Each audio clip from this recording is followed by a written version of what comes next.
Women and men of the 515 AMAL, I hope this week's Howzit video finds you well. First topic to discuss is safety and risk mitigation. Chief Smith and I had a great discussion this week with your squadron safety reps.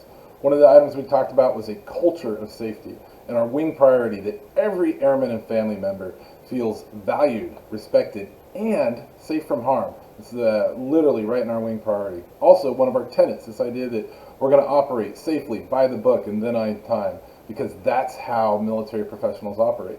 About how do we continue to build a transparent culture where we can air dirty laundry because it helps all of us get better. I'll tell you what, you want to earn my respect? Be the type of professional who is willing to step forward and say, I'll tell you what, this went bad, and I learned something from it. The intent to do damage, or the intent to do harm, yeah, that's a foul. However, there is absolutely nothing wrong with an honest mistake. And if you have an idea that can help us improve a culture where we take informed risks and develop an empowered mindset to mitigate risks on our own, get involved with those working groups. I guarantee you they're ready to hear those ideas. Next, we've seen a large number of incidents of people making bad decisions, alcohol-related, sexual harassment, or frankly just not treating each other with respect, domestic violence, and so forth. I have yet to meet the person who woke up and said, you know what, I'm going to do something today that reflects badly upon myself and could potentially have a long-term negative impact on my life. This doesn't mean that we don't all make mistakes. I personally have made some big ones that I frankly wish I could take back. But upon all my reflection of my own mistakes, as well as learning from the mistakes of others, there's been a common theme. And this is the idea of not having someone with a little bit broader experience to talk to. Someone who has a bit more life experience or simply just a different perspective. And this is why we hold our supervisors at all levels accountable to the 3 to 5 concept. This idea that 3 to 5 times a week we're going to have a 3 to 5 minute conversation with 3 to 5 different subordinates, right? And that way every single person is having some dedicated time to build relationships and break down those barriers to communication. It is my expectation that supervisors at all levels are engaged and that we are holding them accountable when they fail to meet the expectation.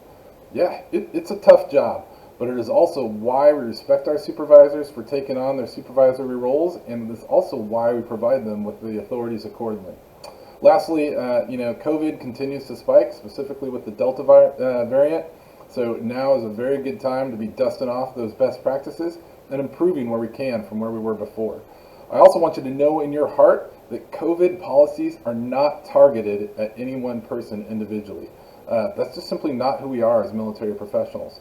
But when we have 10, 15, 20, 25% of a unit not capable of doing their job because they're infected with, in a quarantine status or in a ROM, leadership has to make tough decisions. Please know, I understand and respect your personal desires and preferences.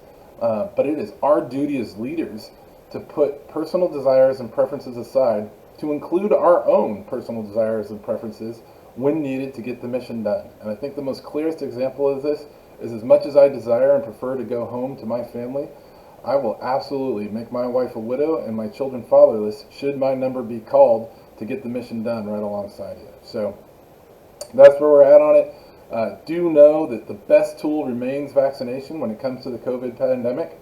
I highly, highly encourage you to seek well-researched information on COVID vaccines and not one-liners from single sources.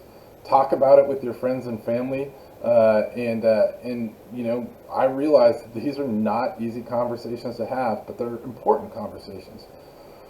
Lastly, know that we are all in this together, and that I also believe wholly in protecting my family.